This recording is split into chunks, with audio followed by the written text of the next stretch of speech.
Joey, I figure that I'm not going to be able to marry you after all. I don't want to. What? Nora, what's going on here? I've started to hate you. Therefore, I can't marry you now.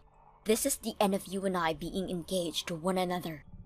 I was wondering why you were texting me at this time of night, and this is what you had to say to me? Just because you've started to hate me for some unknown reason, me and the rest of those around us aren't going to see that as a good enough excuse for us to break up now. Well, it's not my fault that I've started to hate you though, right? Can you explain to me why you've started to hate me of all people? Perhaps it has something to do with the fact that you want to know every little thing. You hate me because I ask you too many questions or something? That's right. Now you understand why I hate you. That's the end of this conversation. I'm not going back to my parents' house, nor am I ever coming back here. So I'm taking all my things and leaving. What the heck is going on here, Nora? Where will you ever go then? I'm not coming back to you again, so I don't have to tell you where I'll be going. I don't even want to see you anymore. So there you go. Goodbye forever. Hey, Nora!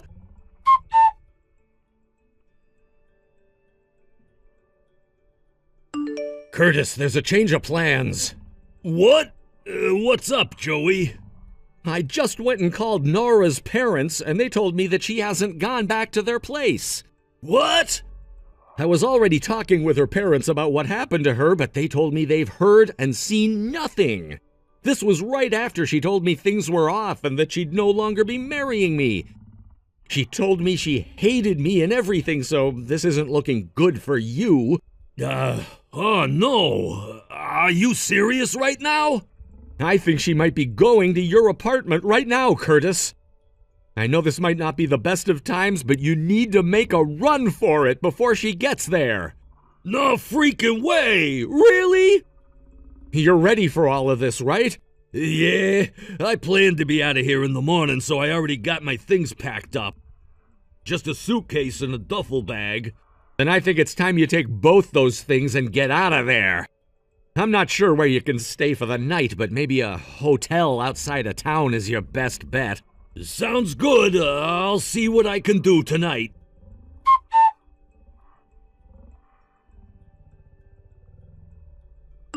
Hey, Joey. I'm going to give you a chance. A chance to get back together with me. If you can guess the correct location of where I'm at right now, then you and I can get back together. You still want to get married to me, right? If you can guess where I'm at and come find me, then I'll let you take my hand. Good luck thinking of that answer, alright?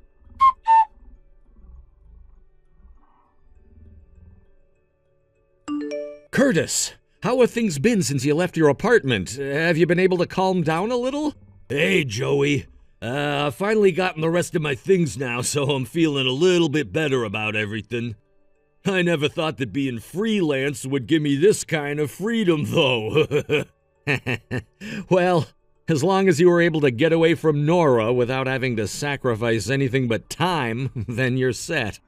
I really made you worry a bit, huh? No, I'm the one that got you all worked up. I never thought that after just one small visit to your place, Nora would become such a stalker. Well, I'm sure to you she didn't seem like the type, but the moment I met her, I could imagine that kind of behavior. Well, at least you noticed it right off the bat. By the way, I got a call from that apartment's landlord. And? He told me that about 10 minutes after I left my room and got out of there, a young woman carrying plenty of bags showed up and went to my room. She was ringing the doorbell over and over again while screaming to be let in. That all caused a lot of problems for the rest of the tenants as well, and they began to call and text my landlord about it, asking for him to do something. That's too bad. He was asking me if I knew who she was, and I told him her name in case he wanted to ban her from that apartment building's premise. He told me that in order to get her off the premises that night, he had to tell her that the person living in that apartment had already moved out and that the lease was up. She ended up getting really upset and left the moment he brought that up. Is that right? The fact that that all happened just 10 minutes after you left, that was a very, very close call then. Seriously. When the landlord told me that, all the hair on my back sprung up and I got a bit of a cold sweat. Well, at least you escaped her. I should probably get to bed here soon. I have an early morning tomorrow. I'll talk to you again soon. All right. See you later, Joey.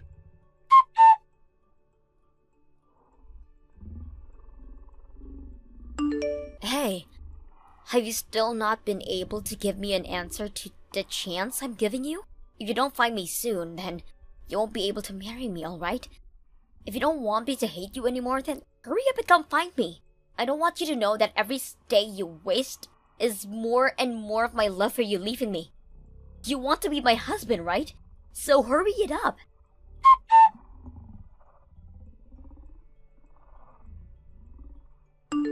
Hey, listen to me, Joey. You are still trying to find where I'm at, right? What do you need? A hint or something like that?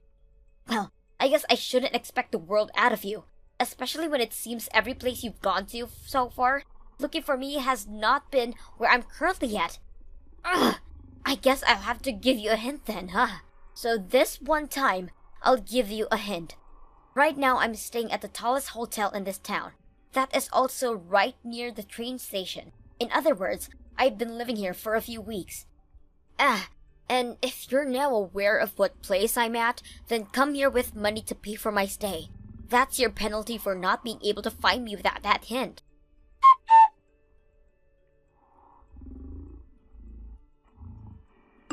Curtis?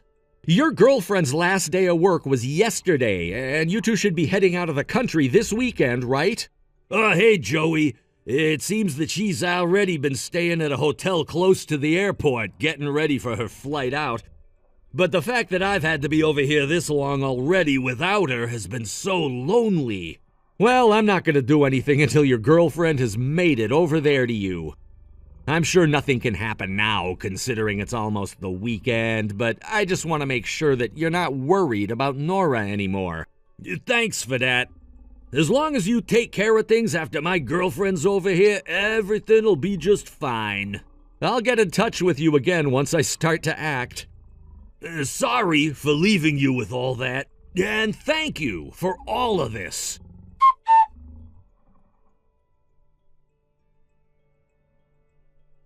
Joey, would you get yourself together already? Why have you still not answered me with anything and come here yet?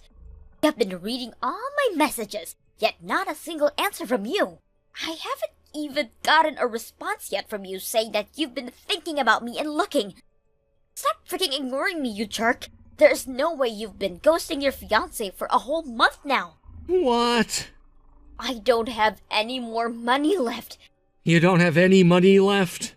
I had to start paying for this hotel room. I've been staying at this hotel right next to Station A. I've been here for almost a month. I know that. What? Ever since you told me that us being a thing was over with, you've been staying in that hotel, right? So you knew I was here the whole time? Yeah. I asked someone to go out looking for where you went, and they said you started to stay long-term in that hotel. Then why did you come get me weeks ago? Well, to be frank, it was to make sure I could buy some time. What do you mean? In order to protect both Curtis and Curtis's girlfriend from you. What? You're doing that to protect Curtis and I. What are you going on about? Curtis isn't going out with you right now. What? But you told me before that there was this special woman that Curtis was looking forward to proposing to, right? He was looking forward to me, right? Why would you think that?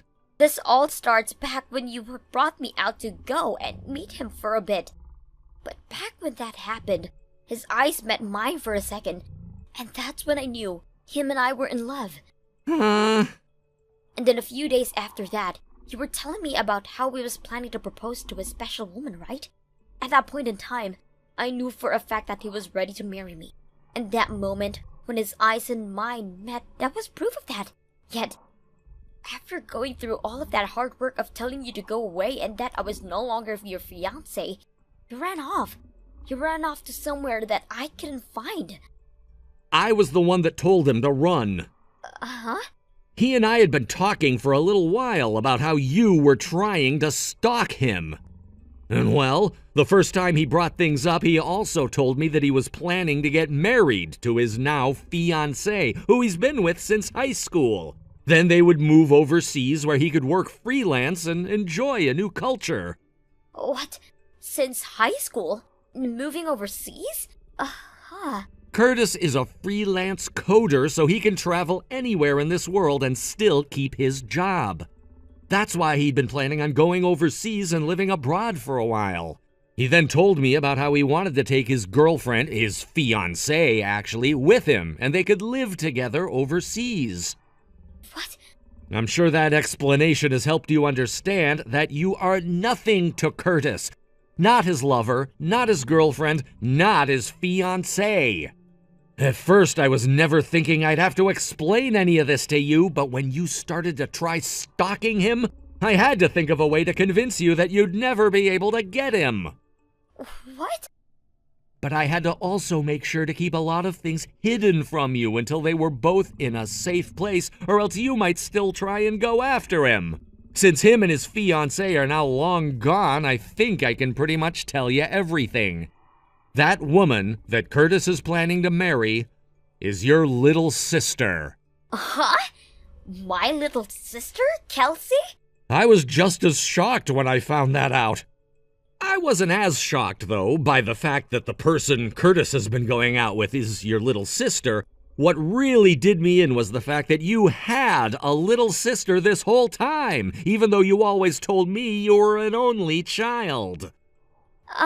While you'd been out of my hair this whole month, I was talking with your grandpa about everything, and that's when I finally learned what all went down. What did he tell you? He told me about how you and your little sister grew up in very different environments. What? You had always been adored by both your parents, and because of them always spoiling you, you turned into a very self-centered jerk. In order for your little sister to escape that very toxic environment you and your parents created, right after graduating from high school, she left the house. And ever since then, you've never heard a thing from her, and that's why you always like to think you were an only child. And even with me, you said that you never had any siblings, which is strange considering I was about to marry you and you could tell me the truth. Well, I didn't want to talk about her. I'm not really sure what all has happened in her life, but the fact that you thought it was okay to never tell your own fiancé about how you've had a little sister this whole time is disappointing. I honestly find it pretty unacceptable. That's because... I don't care to listen to your excuses now. But Joey...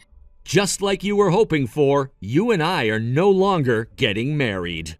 Wait, what? You're joking, right? If you're upset at me for saying that I started to hate you, you can just go ahead and forget all about that. I mean, actually, all of that was just a misunderstanding on my part, because I had thought Curtis was in love with me. You could just act like all of this never happened, alright? There are a lot of things I'd really like to say about all of that. But at this point, it would be a waste of my time and energy. What? Huh? The only thing I can really say now is this. Am I a freaking joke to you or something? You actually think I want to get back together with you after you said you hated me and left me over a misunderstanding? The only misunderstanding here was of you. Of me? You're talking about me? The fact that you went and did all of that and still don't seem to feel apologetic about it is scary to me. But, Joey... Now that I've said that, it's over. And as for things like the money I paid for your engagement ring and the wedding prep, I'll get it all back from your parents. What? But you'll have to have a talk with them now on how to pay them both back. Joey, wait. Oh, one other thing. This is about you saying you hated me. All right. You could just act as though I never said that. I actually really want you back right now. I really hate you as well, Nora. What? You sure did get me there saying you hated me out of nowhere.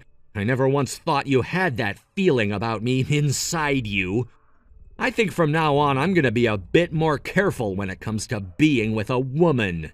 You guys are all really good at hiding your feelings, and I need to be aware of that.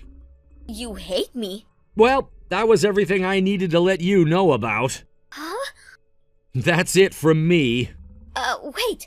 What about the hotel costs? Hey! I seriously cannot pay for all the nights I stayed here.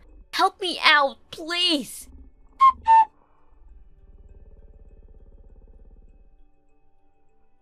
That whole month of having to think about what Nora would say next and making sure that Curtis and his fiancée were safe was pretty tough on my nerves.